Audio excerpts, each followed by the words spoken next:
Today, I'm sharing a series of tests we conducted in WAN2.6, where we used a single prompt to evaluate one native shot cutting or shot sequencing capability. First, let me explain the core motivation behind our test in AI video creation. Within a sequence of shots, what matters most to us is character consistency, scene consistency, and logical, coherent transitions between shots, so the audience stays immersed and doesn't get pulled out of the story. With this in mind, we tested whether a model like WAN2.6, which supports native multi-shot generation, can effectively fulfill the kinds of shot editing needs we routinely have in real-world production. This was our first test of food video. Here is the complete prompt I entered. Its structure closely mirrors how we write film scripts in practice. It starts with a scene description, followed by individual shot descriptions written in natural conversational language, essentially a shot list with each shot specifying what happens within it. The shot script goes like this. First, an extreme close-up of cocoa beans, followed by a close-up of molten chocolate, then a close-up of a mixer, and next, a medium shotty blast of a cake, rapidly rising inside an oven. Finally, two more close-ups, one of powdered sugar being dusted, and another of a spoon scooping into the cake. Let's look at WAN2.6 first output. We simply fed this entire prompt into the model and observed how faithfully it followed the instructions.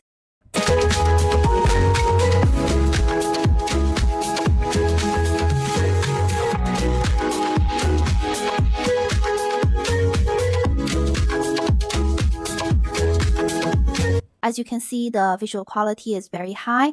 Let's walk through it together, comparing it directly to the original prompt. First, the cocoa beans, then the molten chocolate. Next, we see the mixer. Then, in a time-lapse shot, the cake expands it, even added one or two transitional shots on its own. Then, the powdered sugar being dusted, and finally, a spoon scooping into the chocolate mixture. Clearly, it followed the overall shot script almost perfectly and automatically rendered everything with a cinematic film-grade visual quality.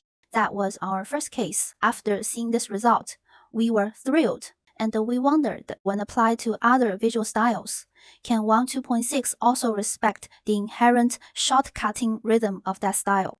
Next, we tried a hand-drawn animation. The story within 15 seconds.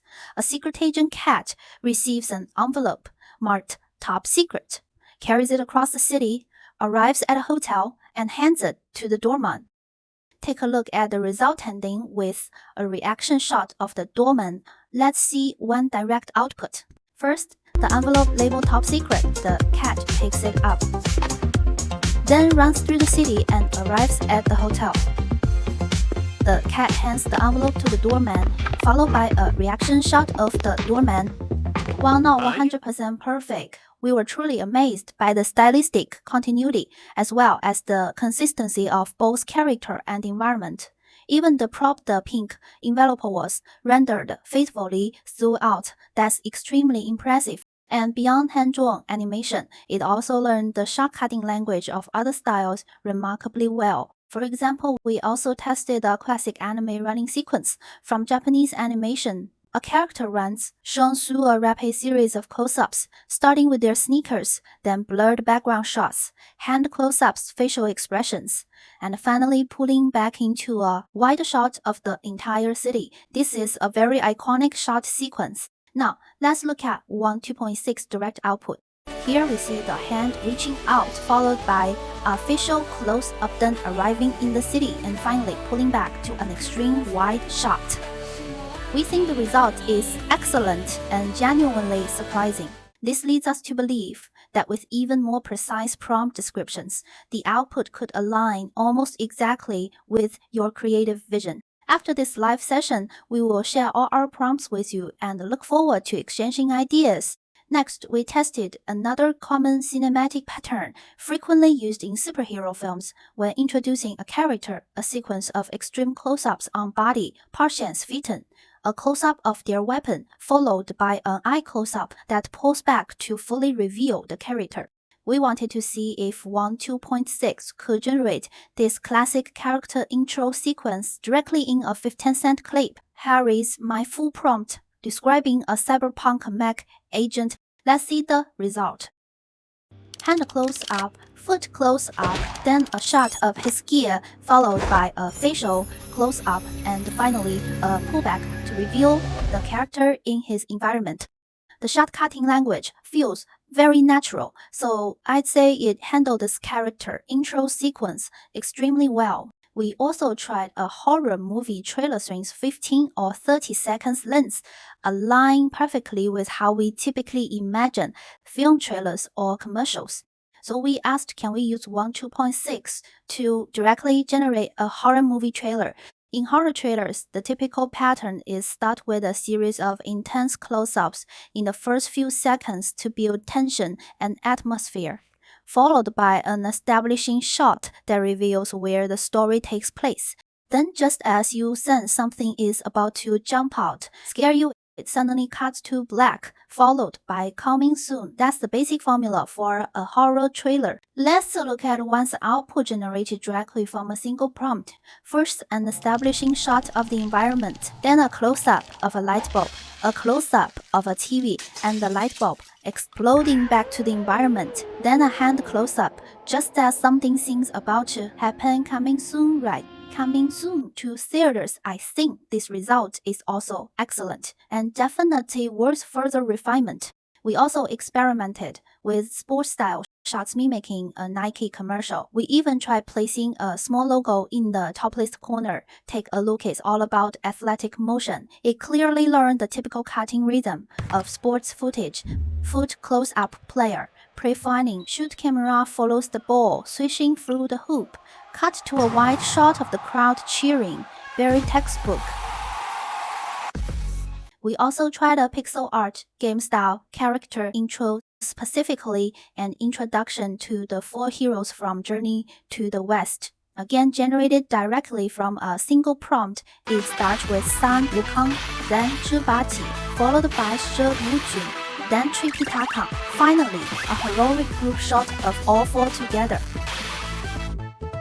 In other words, as long as your description is clear enough, it can generally deliver exactly what you described. Of course, sometimes you might still need to re-roll. We also ran a test based on the filmic shots Simon Lee just mentioned, one with a retro live-action look featuring film grain and a vintage aesthetic.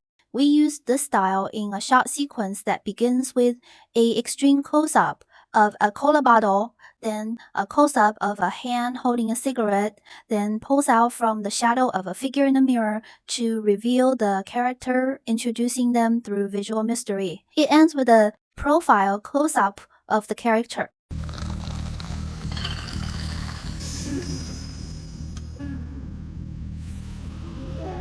Let's look at the output pulling out from the shadow, revealing the character ending on his profile. Even though we didn't specify the lighting or visual treatment, it automatically rendered everything with cinematic film-level aesthetic, which truly amazed us.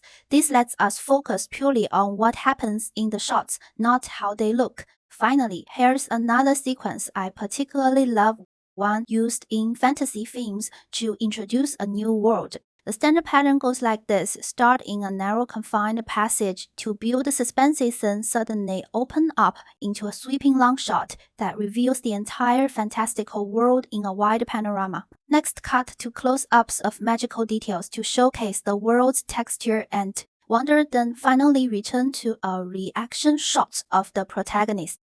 It's a very standard shot sequence, and now let's see how WAN2.6 executed it. A narrow tunnel, then suddenly it opens up to reveal the world, then close-ups that highlight the world's unique details, introducing its essence before cutting back to the protagonist's reaction shot. Throughout this sequence, one maintained excellent logic, continuity, stylistic consistency, which is precisely why we found the results so impressive. Alright, that's all I wanted to share with you today.